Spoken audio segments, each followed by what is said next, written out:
क्या किया?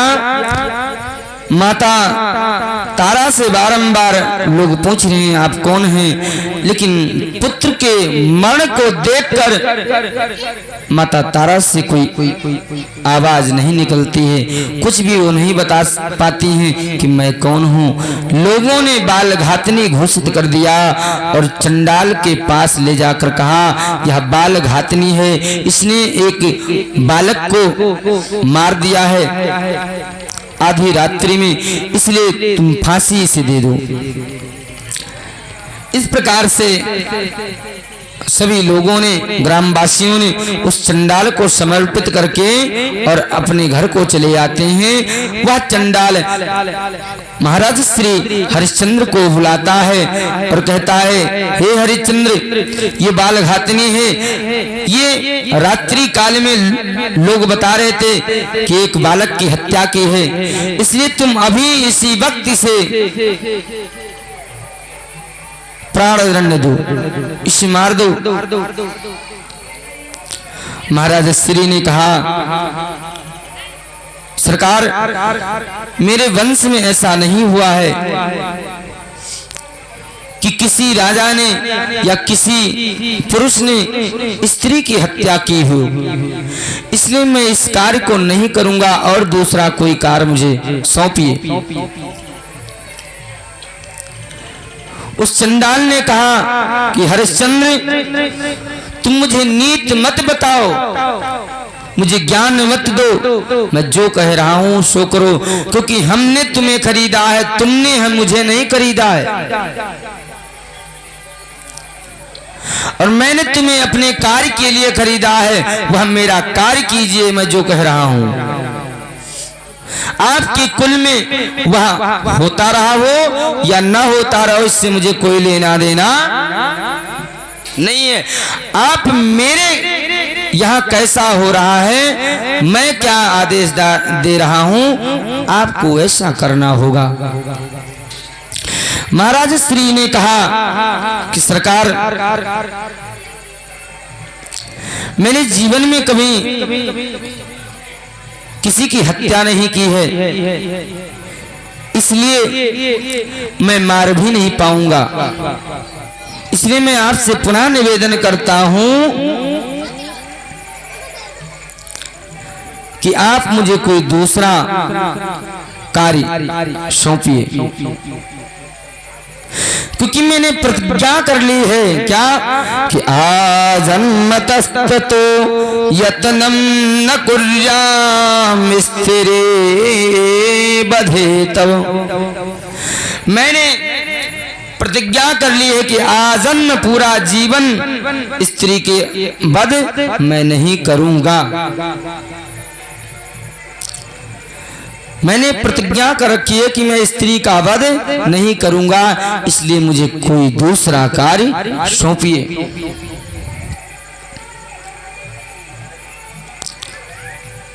इस प्रकार जब महाराज श्री ने कहा, चंडाल ने जोर से डांटते हुए कहा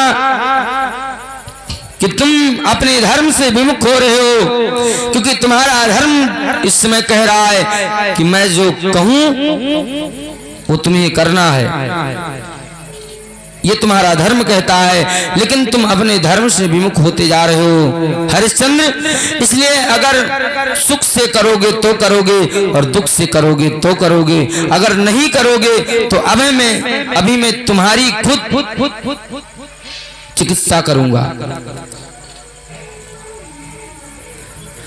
तो महाराज श्री चिकित्सा से तो नहीं डरते हैं, लेकिन अपने धर्म से डरते हैं कि मेरा धर्म कहीं टूट न जाए, इसलिए उन्होंने चंडाल के दे खड़ग को उठा लिया, तलवार को उठा लिया और रानी से, माता तारा से कहा, कौन? महाराज श्री चंडाल बने हुए जो हैं, इन्होंने कहा, हे देवी, ततोथ भूपति प्राह राज्ञी स्थिता अयधो मुखा अत्रोपविश्यतां बाले पापस्य पुरतो मम। हे बाले, मुझे पापी के समान यहाँ आकर, मुझ पापी के सामने आकर और आप बैठ जाओ।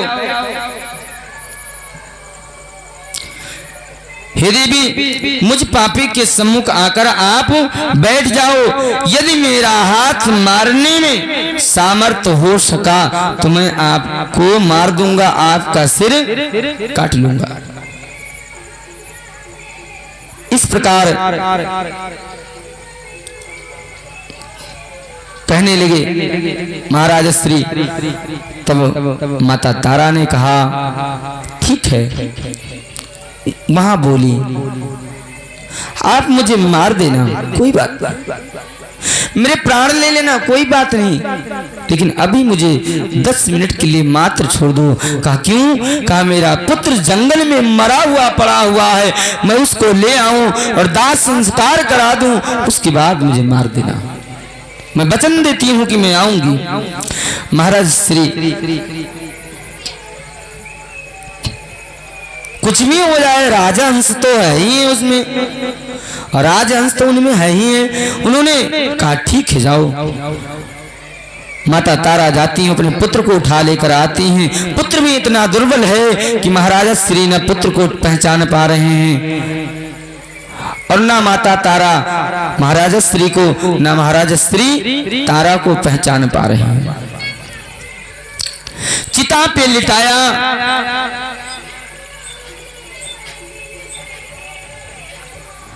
और जब चिता पे लिटा दिया और रुदन करना प्रारंभ कर दी माता तारा ने कि मैं तेरे पिता को क्या आदेश दूं, क्या मैं कहूंगी, तेरे पिताश्री को मैं क्या जवाब दूंगी। तुम्हारे पिताश्री सोचते होंगे कि हमारा बेटा रोहित अपनी मां के साथ है, लेकिन मैं अपने पुत्र की रक्षा न कर सकी और सर्प ने डस लिया। जैसे ये बात कहा कि महाराज श्री सोचते होंगे कि मेरा पुत्र अपनी माता के साथ होगा। महाराज श्री ने सुना, वहीं अपने उजले हुए मसाल को रोक लेते हैं और कहते क्या मेरा बेटा रोहित है? पहचानते हैं, पहचान नहीं पाते हैं बराबर,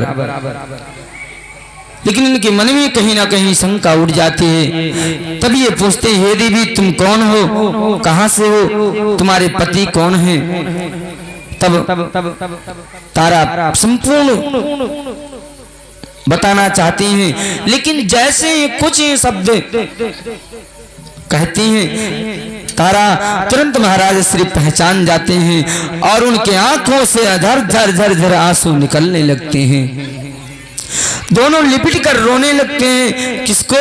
रोहित को। रोहित पड़ा हुए सुनसान भूमि पे रोते रोते महाराज श्री को एकाएक याद आया कि मैं अपने धर्म से वंचित होता जा रहा हूं। तुरंत उठे और अपनी आंसू को पोंछा और कहा, तारा मैं तुम्हारा इस समय पति नहीं हूं, मैं अपने पुत्र का पिता नहीं हूं, इस समय मैं विश्वामित्र जी महाराज का सेवक हूं और उन्होंने मुझे सौंपा है चंडाल को, और चंडाल का मैं आदेश है कि जो भी आए बिना कर लिए उसे नहीं जला सकते हैं। इसलिए हे देवी, इसमें मेरा धर्म कहता है कि अब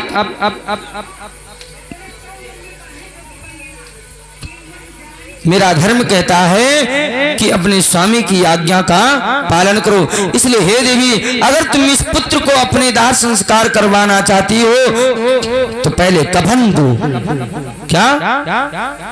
पहले कफन दो, फिर मैं जलाऊंगा, अन्यथा अपने पुत्र को यहां से वापस ले जाओ। इस प्रकार महाराज श्री ने कहा। आप लोग जानते हैं ये कफन जो लिखा है ये उर्दू शब्द है, लेकिन इसमें भी लिखा हुआ है भागवत में, जबकि हिंदी इसका है 100 वस्त्र। क्या है? 100 वस्त्र। महाराज श्री ने कहा, हे देवी, अगर तुम अपने पुत्र को की दाह संस्कार करना चाहती हो तो आप कर को चुकाइए, उसके बाद में दाह संस्कार आपके पुत्र का करूंगा। तारा के पास कुछ है नहीं और बार बार स्वामी कहकर रोदन करने लगती हैं। इस समय इतनी बड़ी विपत्ति में भी आपको अपना धर्म दिखता है, मुझे तो मेरा धर्म कर्म कुछ भी नहीं दिखता है, और आपको आपका धर्म दिखाई दे रहा है। पुत्र सामने सम्मुख मरा हुआ पड़ा है चिता पे और उसी को जलाने के लिए कफन मांग रहे हो। मैं कहां से लाऊं कफन? मैं लाऊं तो कहां से कफन लाऊं?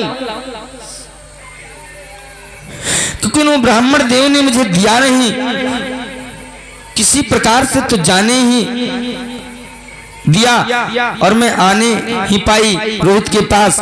उसके बाद लोगों ने मुझे बालघातनी कहकर चंडाल को दे दिया, वहां से मैं आपको सौंपी गई। मेरे पास कफन लेने का पैसा कहां मिला? मैं कहां से कफन दूं आपको? महाराज श्री ने कहा, देवी, मुझे मेरे धर्म से विचलित मत करो और मुझे अपना कार्य करने दो। और मेरे स्वामी का आदेश है कि बिना 100 वस्त्र लिए दाह संस्कार नहीं करना है, इसलिए आप अपने पुत्र को जलाने के लिए आप कफन दीजिए। महारानी श्री की आंखों में आंसू आ गए। क्या मेरे बेटे रोहित से विमुख उसका पिता भी हो गया? आपने धर्म को बड़ा मान लिया, पुत्र से बढ़कर धर्म हो गया। धर्म न टिकने पाए, पुत्र ऐसे जिंदा चिल कौए खा जाए, कोई बात नहीं।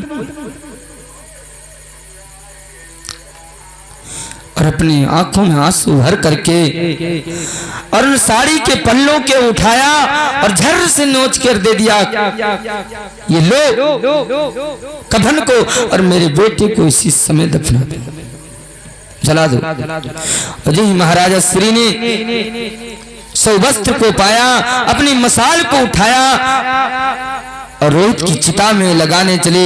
उसी समय घनघोर आवाज हुई और उस आकाश मंडल से पुष्प की वर्षा होने लगी महाराज श्री रोहित के ऊपर और महाराज श्री हरिश्चंद्र के ऊपर और माता तारा के ऊपर।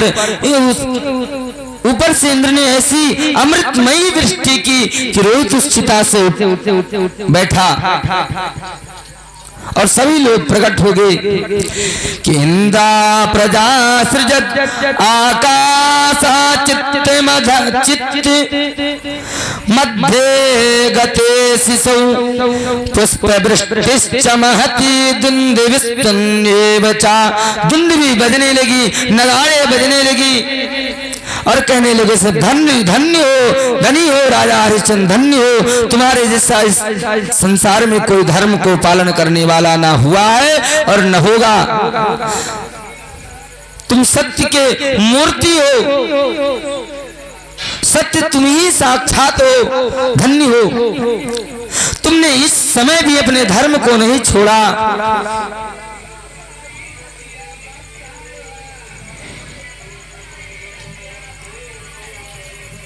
आपने इस अवस्था पर भी अपने धर्म को नहीं छोड़ा। आपकी जय हो, जय हो।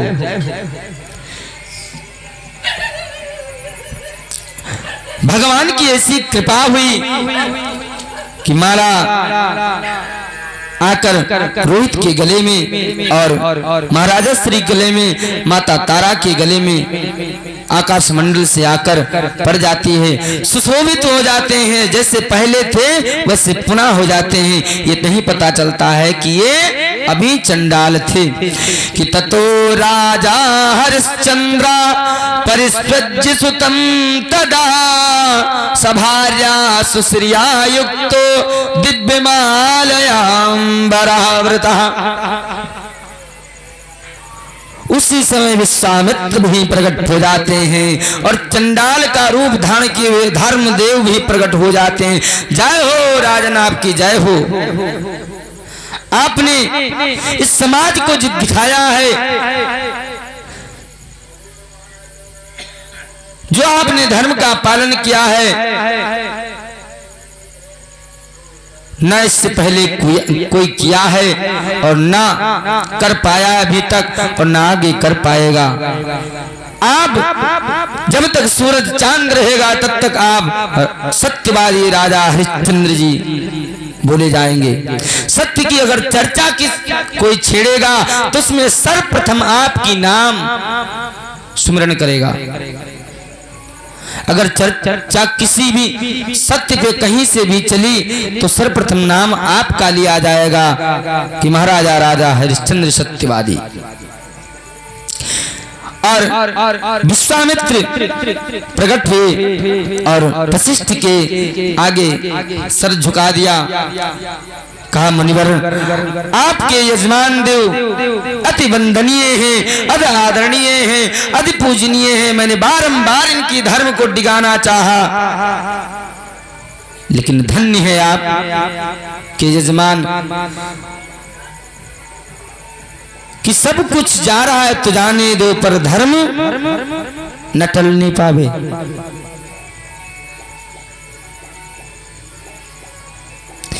लेकिन ये धर्म जानोगे कैसे? तो इन वेद प्राणों से ही जानोगे, संत महात्माओं के मुखारविंद से ही आप जान पाओगे। बोले वृंदावन बिहारी लाल की। लिखा कि हमें निज धर्म